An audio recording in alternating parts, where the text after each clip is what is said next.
दोस्तों स्वागत है आप सब लोगों का अपने चैनल पर। दोस्तों आज हम सीटेट का एग्ज़ाम जो कि 6 फरवरी 2023 को हुआ था उसका जो ईवीएस का पोर्शन है उसको आज हम सॉल्व कराएंगे। वीडियो में हमारे साथ बने रहिए। अगर आप लोगों ने पिछली वीडियो नहीं देखी है तो चैनल पर जाकर प्लेलिस्ट में देख सकते हैं और मैं इस वीडियो के डिस्क्रिप्शन में आप लोगों को लिंक दे दूँगा। वहाँ पर भी आप लोग वीडियो को जाकर देख सकते हैं कि हमने कई वीडियोज़ अभी सॉल्व करा चुके हैं जो कि पिछले बार पेपर ऑनलाइन जो हुए थे आप लोगों के। वीडियो में हमारे साथ बने रहिए, कहीं नहीं जाना है। क्वेश्चन नंबर पहला देखते हैं ईवीएस का जो क्वेश्चन नंबर पहला है फर्स्ट है वो ये है कि निम्नलिखित में से वह युग्म चुनिए जो कि हमारे देश के एक राज्य और एक केंद्र शासित प्रदेश से मिलकर बना है। कहने का मतलब है एक तो राज्य है और एक केंद्र शासित प्रदेश है, इससे मिलकर बना है। देखिए असम और उड़ीसा जो हैं वो आपके राज्य हैं, उत्तराखंड और मेघालय भी स्टेट हैं, तेलंगाना और अरुणाचल प्रदेश भी स्टेट हैं।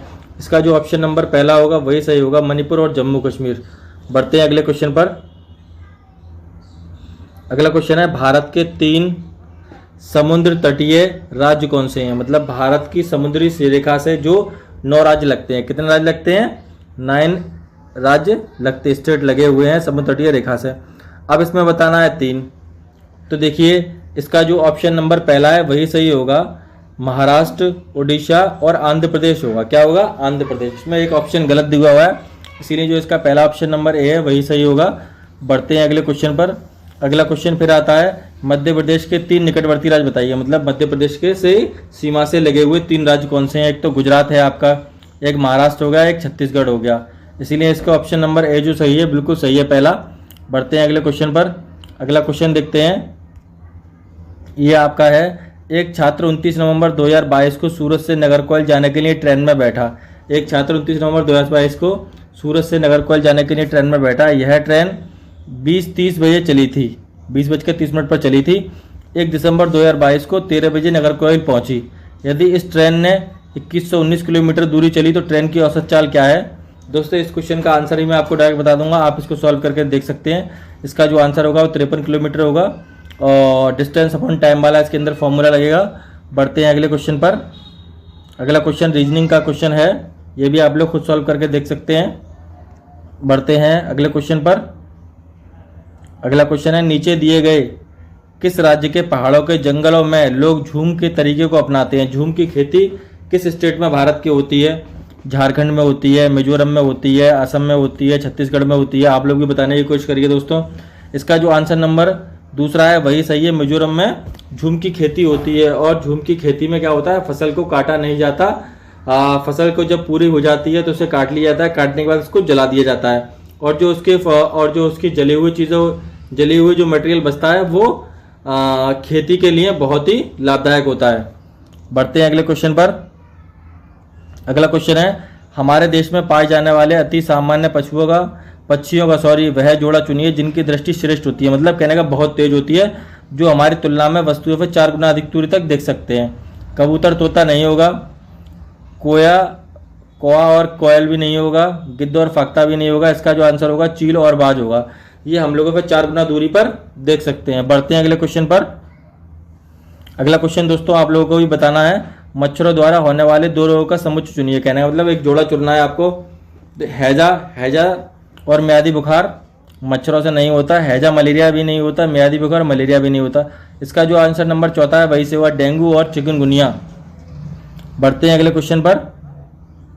अगला क्वेश्चन दोस्तों इसका जो आंसर है वो आपको कमेंट में बताना है और आपको खुद पढ़ना है और इसको सॉल्व करके हमें कमेंट में बताना है इसका आंसर क्या होगा। बढ़ते हैं अगले क्वेश्चन पर। अगला क्वेश्चन है पहाड़ी क्षेत्र की एक लड़की है ने अपने राज्य के अधिकांश घरों के बारे में निम्नलिखित विवरण दिया है। कहने का मतलब बता दिया है कि हमारे राज्य में कैसे घर होते हैं।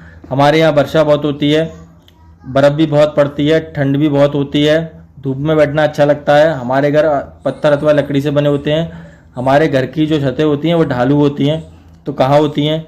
हिमाचल प्रदेश में, असम में, बिहार में, लद्दाख में। दोस्तों बताइए आप लोग। दोस्तों इसका जो ऑप्शन नंबर पहला ही है वो बिल्कुल सही होगा, हिमाचल प्रदेश की घरों की ये सारी विशेषताएं हैं। बढ़ते हैं अगले क्वेश्चन पर। अगला क्वेश्चन है आपका डल झील हमारे देश का एक प्रसिद्ध पर्यटन स्थल है।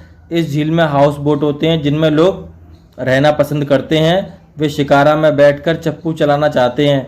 यह झील जिस शहर में स्थित है वह शहर कौन सा है, यह आपको बताना है। उदयपुर, जयपुर, हैदराबाद या श्रीनगर। दोस्तों इसका जो ऑप्शन नंबर होगा वो चौथा होगा, श्रीनगर। श्रीनगर में ही डल झील है। बढ़ते हैं अगले क्वेश्चन पर। अगला क्वेश्चन है मच्छरों से। मच्छर प्राय हमें परेशान करते हैं, अंधेरे में हमें ढूंढ सकते हैं। मतलब किस तरीके से अंधेरे में हम लोगों को ढूंढते हैं? हमारी सांसों से, या छोड़ी गई सांस की वायु की गर्मी से, या हमारी सांस की स्मेल से, या हमारे पैरों के तलवों की गंध और हमारे शरीर की गर्मी से। इसका जो आंसर होगा वो चौथा वाला होगा, पैरों की तलवों की गंध से वो हमें देख लेते, मतलब समझ लेते हैं, और हमारे शरीर की गर्मी से हमें ढूंढ लेते हैं। बढ़ते हैं अगले क्वेश्चन पर। अगला क्वेश्चन है कूट दिया हुआ है, नीचे दी गई पहेली को हल कीजिए। कूटी जाती पीसी जाती, भोजन तीखा खूब बनाती, खाने में ज़्यादा होने पर मुंह से निकले सीसी, आँख और नाक से निकले पानी, याद दिला दूँ नानी, सोचो सोचो कौन हूँ मैं, जल्दी बोलो कौन हूँ मैं। इसका हल दोस्तों, इसका जो आंसर होगा वो लाल मिर्च है। लाल मिर्च है, कूटी जाती है, पीसी जाती है, भोजन में बहुत तीखा कर देती है और मुंह से सीसी निकलता है। बढ़ते हैं अगले क्वेश्चन पर। अगला क्वेश्चन है राजस्थानी ओक से। राजस्थान के रेगिस्तानी इलाके में मुख्यतः पाए जाने वाले खेजड़ी वृक्ष के विषय में नीचे कुछ कथन दिए गए हैं, तो ये आपको बताने हैं कौन कौन सही है। दोस्तों पहला जो इसका ऑप्शन नंबर है वो तो बिल्कुल सही है कि इस पेड़ के लिए पानी की ज़्यादा आवश्यकता नहीं होती। यह वृक्ष बहुत उपयोगी होता है और इसकी छाल से दवाई बनाई जाती है। लोग इसके फलों को खाना पसंद करते हैं, ये भी पॉइंट बिल्कुल सही है। लेकिन दोस्तों ये पॉइंट जो बिल्कुल गलत है कि इसमें कीड़ा लग जाता है। इसी लकड़ी से इमारती लकड़ी की भांति प्रयोग किया जाता है। छायादार वृक्ष ये भी नहीं है, ये भी नहीं है, और जानवर इस वृक्ष की पत्तियों को खाना पसंद करते हैं। दोस्तों ये तो गलत होगा, लेकिन जो डी वाला है वो सही होगा। इसका जो आंसर है ए, बी और डी है। बढ़ते हैं अगले क्वेश्चन पर। अगला क्वेश्चन देखते हैं। निम्नलिखित में से वह राज्य चुनिए जहाँ के लोग नारियल के तेल में पकी हुई समुद्री मछली खाना पसंद करते हैं। गोवा, तेलंगाना, झारखंड, छत्तीसगढ़। इसका जो ऑप्शन होगा वो पहला ही होगा, गोवा। गोवा के लोग जो होते हैं वो नारियल के तेल में पकी हुई मछलियाँ खाते हैं। बढ़ते हैं अगले क्वेश्चन पर। अगला क्वेश्चन पेडागोजी से है। देखिए क्वेश्चन क्या है। पर्यावरण अध्ययन ज़्यादा प्रभावशाली होगा यदि शिक्षक, मतलब शिक्षक कैसा होगा, तो पर्यावरण ईवीएस जो है बहुत ही प्रभावशाली होगा। विषय में परंपरागत होगा, या शिक्षक ने उद्देश्य के पाठ प्रारंभ में बता दिए हैं, या विभिन्न अर्थपूर्ण और महत्वपूर्ण सीखने के संसाधनों का प्रयोग करता है। यही इसका राइट आंसर है। बढ़ते हैं अगले क्वेश्चन पर। अगला क्वेश्चन है पर्यावरण अध्ययन को एकीकृत करने की आवश्यकता क्यों है, मतलब इकट्ठा करने की आवश्यकता क्यों है। पहला ऑप्शन आता है इसका, क्योंकि बच्चा खंडित बातों के बजाय संपूर्ण बातों में आसानी से समझता है। ये तो बात कुछ सही लग रही है। बच्चा अमूर्त से तो बिल्कुल नहीं सीखता, मूर्त से सीखता है, तो ये तो बिल्कुल गलत हो गया। संपूर्ण बताने और रटना तो बिल्कुल गलती बताया है। बच्चा खंडित बातों को आसानी से समझकर सार्थक विकास कर लेता है, ये बिल्कुल गलत है। इसीलिए जो इसका पहला ऑप्शन है वही बिल्कुल सही है कि बच्चा खंडित बातों के बजाय संपूर्णता में बातों को आसानी से समझता है। बढ़ते हैं अगले क्वेश्चन पर। अगला क्वेश्चन है निम्नलिखित तकनीकों में से रेटिंग स्केल में कौन सी तकनीक का उपयोग होता है। तो इसका जो आंसर होगा वो होगा आपका अवलोकन होगा। क्या होगा? अवलोकन राइट आंसर होगा। ये भी दत्तकार्य भी गलत है, जांच सूची भी गलत है और लिखित प्रश्न भी गलत है। ऑब्जर्वेशन बिल्कुल राइट आंसर है। बढ़ते हैं अगले क्वेश्चन पर। अगला क्वेश्चन है आपके लिए निम्नलिखित में से कौन पर्यावरण अध्ययन में सीखने का रचनात्मक आकलन का साधन नहीं है। कहने का मतलब क्रिएटिविटी का साधन नहीं है भाई। व्याख्यानात्मक अभिलेख तो हैं, पोर्टफोलियो भी है, क्रम निर्धारण, रेटिंग मापनी भी है, लेकिन दोस्तों जो वार्षिक उपलब्धि परीक्षण है वो बिल्कुल नहीं है। इसीलिए जो उसका ऑप्शन नंबर पहला ही सही होगा। बढ़ते हैं अगले क्वेश्चन पर। अगला क्वेश्चन है पर्यावरण अध्ययन में मानचित्र पढ़ना एक आवश्यक कौशल विकसित करता है। ये बात बिल्कुल सही है। वह कौशल क्या क्या है, मतलब आप लोग पर्यावरण अध्ययन में मानचित्र से क्या क्या चीज़ सीख सकते हैं। ग्लोब का मापन, रेखाओं की स्थिति प्रयोग करना, ये तो गलत है। ड्राइंग का भी मतलब गलत है इसमें। अर्थपूर्ण कौशल से कोई मतलब ही नहीं है। स्थान, दूरी और दिशाओं की सापेक्ष स्थिति को समझने का कौशल ही मानचित्र होता है। बढ़ते हैं अगले क्वेश्चन पर। अगला क्वेश्चन है एक शिक्षक क्या डूबा क्या तैरा पानी में संबंधित एक प्रयोग का संचालन करता है, मतलब एक एक्टिविटी करके दिखाता है। तो विद्यार्थियों में निम्नलिखित में से कौन सी प्रक्रिया का कौशल का विकास होगा। भाई क्या डूबा है, क्या पानी में तैरता है, क्या पानी में डूबता है, इस चीज़ की एक्टिविटी करके दिखा रहा है। तो बच्चों के अंदर किस प्रक्रिया कौशल का विकास होगा। अवलोकन का होगा, पहचानना होगा, पानी के प्रति संवेदना होगी, या समझ होगा। आप लोग भी बताइए इस क्वेश्चन का आंसर क्या होगा जल्दी से। दोस्तों इसका जो आंसर होगा वो अवलोकन होगा। क्या होगा? वो ऑब्जर्वेशन करेगा कि क्या चीज़ पानी में डूबेगी और क्या चीज़ पानी में तैरेगी। बढ़ते हैं अगले क्वेश्चन पर। अगला क्वेश्चन है, पर्यावरण अध्ययन के शिक्षण में प्रक्रिया कौशल को प्रोत्साहित करना मतलब बढ़ावा देना, जो कि पूछताछ आधारित प्रायोगिक अधिगम का मूल है। निम्नलिखित में से कौन एक प्रक्रिया कौशल का उदाहरण नहीं है? ये आपको बताना है। दोस्तों अवलोकन जो है बिल्कुल होना चाहिए, इससे ऑब्जर्वेशन होता है बच्चे का, निष्कर्ष भी निकालना ये भी बिल्कुल सही है, पूर्व अनुमान भी करना ये भी सही है, लेकिन निर्धारित किसी चीज़ को करना ये बिल्कुल गलत है। इसीलिए जो इसका आंसर होगा वो आपका तीसरा होगा। बढ़ते हैं अगले क्वेश्चन पर। अगला क्वेश्चन है, एक ईवीएस का एक शिक्षाप्रद क्रियाकलाप होना चाहिए, मतलब ईवीएस के अंदर कौन सी एक अच्छी एक्टिविटी होना चाहिए? तो दोस्तों पहला ही इसका सही आंसर होगा, वास्तविक जीवन पर आधारित हो, मतलब रियलिटी पर आधारित हो, विद्यार्थियों के लिए आनंददायक हो, मतलब इंटरेस्टिंग हो, जिससे बच्चे अच्छी तरीके से सीखें। बढ़ते हैं अगले क्वेश्चन पर। अगला क्वेश्चन है, क्रियाकलाप आधारित अधिगम के अभ्यास में सम्मिलित निम्नलिखित चरणों को सही क्रम में व्यवस्थित कीजिए।